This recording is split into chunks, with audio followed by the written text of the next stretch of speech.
Bueno, empezamos el ayuno de Daniel, ¿sí?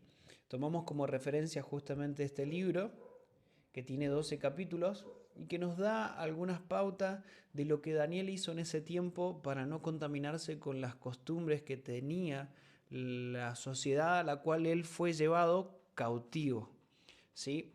El primero es en el capítulo 1, nos cuenta un poco cómo Daniel llega a ese cautiverio.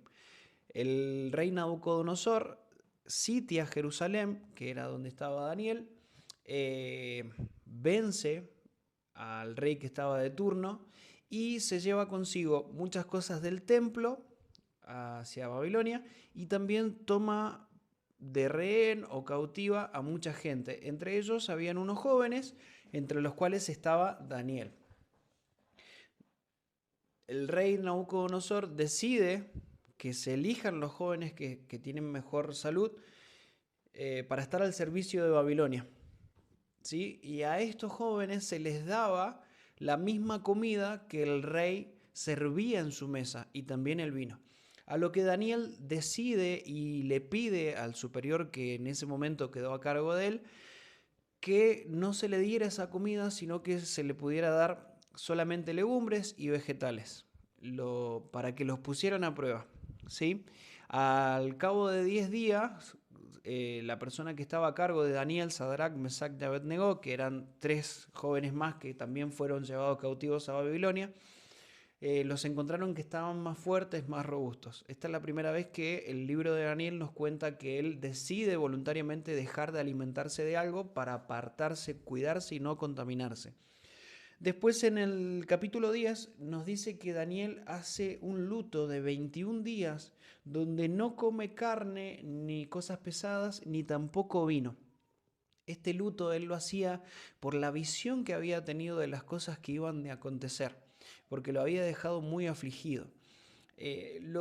No hay una recomendación o una especificación de los alimentos que se excluyen o los alimentos que no se pueden comer, pero sí este ayuno nos muestra que para Daniel lo importante no era lo que comía o no, lo que dejaba de comer, sino que lo importante era lo mismo que para Dios era importante. En ese momento, el estado en el cual estaba Jerusalén. Y Daniel oraba, nos dice este libro, 3 veces al día, ¿sí? En dirección hacia Jerusalén. Vemos en el ayuno que no hay una petición personal de Daniel. Él no estaba orando por sus cosas personales para que a él le vaya bien, sino que él oraba por Jerusalén. Y cuando Dios envía a los ángeles para que den respuesta, le dicen, no tengas miedo porque eres precioso para Dios. Precioso era Daniel porque su corazón estaba alineado al corazón de Dios en cuanto a las cosas que eran importantes. Para Daniel no era importante su vida, a tal punto que él nunca dejó de orar a Dios cuando en Babilonia se levantó una ley en que nadie podía orar ni adorar a otro dios o rey que no fuera Nabucodonosor. Él no tuvo problema de seguir orando a Dios, no tenía miedo de perder su vida porque para él lo importante no era su vida, sino que lo importante era aquello que para Dios también era importante. Y vemos algo de este ayuno, que necesitamos dejar que nuestro corazón sea procesado a tal forma que las cosas importantes para nosotros sean las mismas que para Dios son importantes. Este ayuno no es para conseguir objetivos propios, sino para que se establezca lo que para Dios es importante, su propósito. Punto número 1. ¿Sí? Bien. Punto número 2. El ayuno de Daniel es una ilustración de lo que Jesús dijo en Juan 4:34. Mi alimento es hacer la voluntad del que me envió y culminar su propósito. De lo que Daniel se estaba alimentando era del propósito de Dios para Jerusalén, no para su propia vida. Entonces, el alimento en este ayuno nuestro tiene que ser hacer la voluntad del que nos envía y cumplir con su propósito, no nuestros propios deseos. ¿Está mal pedir cosas por nosotros mismos? No. Está bueno que las pidamos, ¿sí? Con fe, pero que no sean lo que ocupe el primer lugar en nuestro corazón. Y también la respuesta que llega, ¿sí? El ángel que viene y que le dice, mira, vos oraste y en cuanto dispusiste tu corazón, la respuesta salió, pero estuve 21 días peleando con el príncipe de este lugar, ¿sí? En los lugares celestiales. La respuesta no fue algo específico para Daniel, sino que fue la revelación de lo que iba a acontecer con todo lo que estaba pasando y lo que iba a acontecer en el futuro. Le habla incluso de los tiempos en donde Jesús vuelve y se levantan los muertos y hay resurrección y algunos van a tener la salvación y otros no.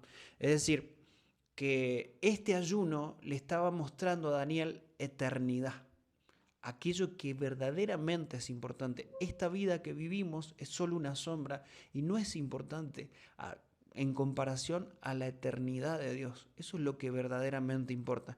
Entonces, este ayuno es para que venga esa eternidad de Dios a nuestra vida y las cosas temporales y que se pierden y que tienen una fecha de vencimiento dejen de gobernar nuestro corazón, sino que sea gobernada toda nuestra vida por la eternidad de Dios, en donde ya no hay dolor, donde no hay tristeza, en donde nada se pierde, en donde todos los tesoros que hacemos en los cielos nunca se van a perder. Que ese sea uno de los propósitos de este ayuno y creo que es lo que Dios está haciendo. Y por último, cuando dejamos de alimentar esta carne y dejamos de alimentar el alma y se alimenta el espíritu, nuestra mente se renueva y empezamos a entender y comprender la perfecta voluntad de Dios, buena y agradable, ¿sí? Y entendemos cosas como las que dice Segunda de Pedro, el capítulo 1, el versículo 3. Segunda de Pedro, el capítulo 1 y el versículo 3. Dice, mediante su divino poder, Dios nos ha dado todo lo que necesitamos para llevar una vida de rectitud. Nos ha dado, no dice que nos va a dar, dice que ya nos dio todo lo que necesitamos.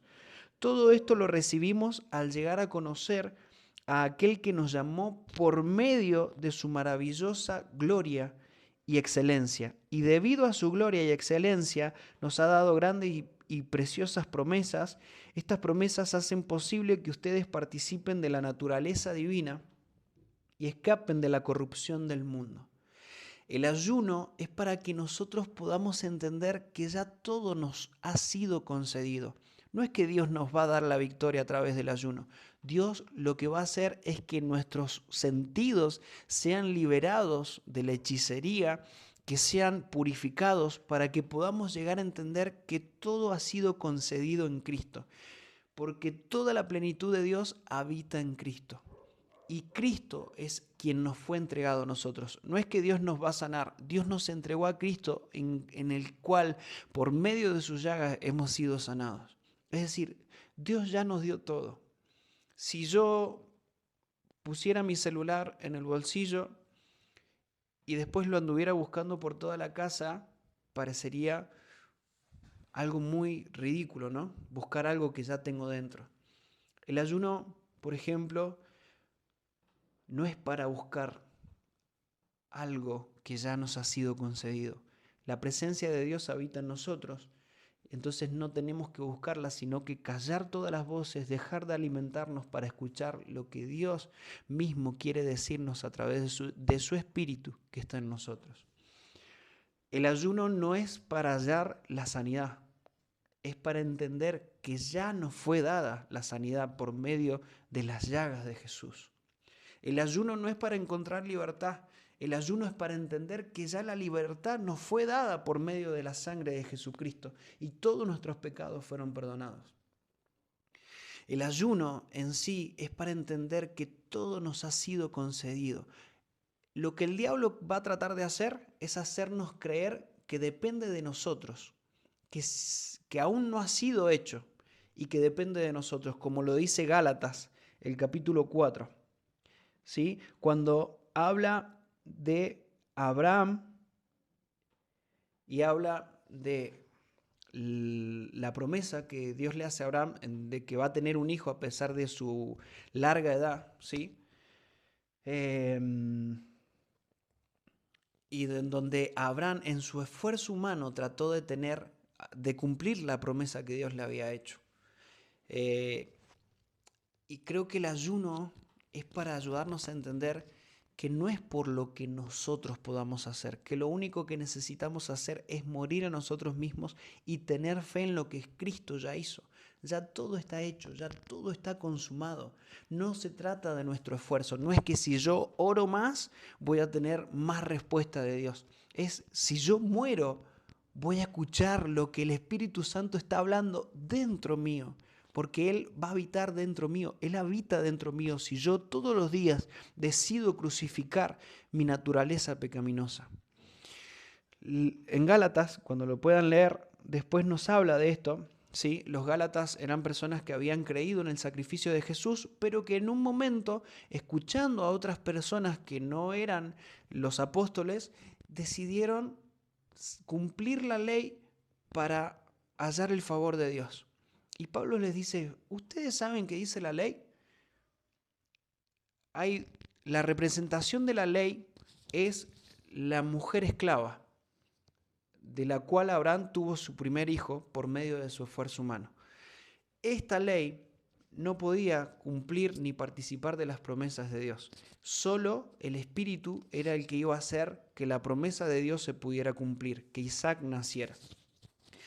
Y dice, mira, echa fuera la mujer esclava y su hijo porque no van a participar de las promesas, ¿sí? Cuando nosotros creemos que por nuestro esfuerzo podemos alcanzar algo, dejamos de participar de la gracia de Dios. Caemos de la gracia de Dios, dice Gálatas 5. Entonces, el ayuno está provocando en nosotros que entendamos que no es por nuestro esfuerzo, que lo único que podemos esforzarnos es en la gracia, para no caer de ella, para seguir participando de lo que Cristo ya hizo, no de lo que nosotros podemos hacer, porque no hay nada que nosotros podamos hacer, solamente creer en lo que Cristo ya hizo en la cruz. El acta que nos era contraria ya fue clavada en la cruz, por lo tanto no hay nada en nuestra contra si nosotros también estamos crucificados en la cruz. Todos los principados y las potestades fueron avergonzadas en la cruz, exhibidas públicamente. Por lo tanto, solamente nosotros, la iglesia, tiene que dar a conocer lo que Cristo ya hizo a las potestades, a los principados y a los gobernantes, como lo dice Efesios. Se dan cuenta que no hay nada que nosotros podamos hacer, es todo lo que Cristo hizo. Y el ayuno hace que nosotros dejemos de confiar en nuestra propia fuerza. No es que porque nosotros ayunamos las cosas van a pasar, es el ayuno que nos muestra la verdad. Como dice el libro de Daniel, el ángel vino para revelarle a Daniel lo que estaba escrito en el libro de la verdad. Y espero que el Espíritu Santo nos pueda revelar lo que es la verdad, que es Cristo mismo. Por Él fueron creadas todas las cosas, en Él están hechas todas las cosas y todo lo que necesitamos ya nos fue concedido. Que nuestra mente no nos lleve a pensar que necesitamos hacer algo que ya está hecho. Si ya está hecho, no necesitamos hacerlo, solo tenemos que echar mano a esa gracia, como dice la palabra, como dicen las Escrituras, para aprovechar lo que Cristo ya hizo, porque depende de Él. Nuestro trabajo es creer, porque sin fe es imposible agradar a Dios. Que en este ayuno podamos totalmente morir a nosotros para que Cristo sea revelado, levantado y que Él mismo sea quien atraiga a todas las personas de esta ciudad hacia sí mismo.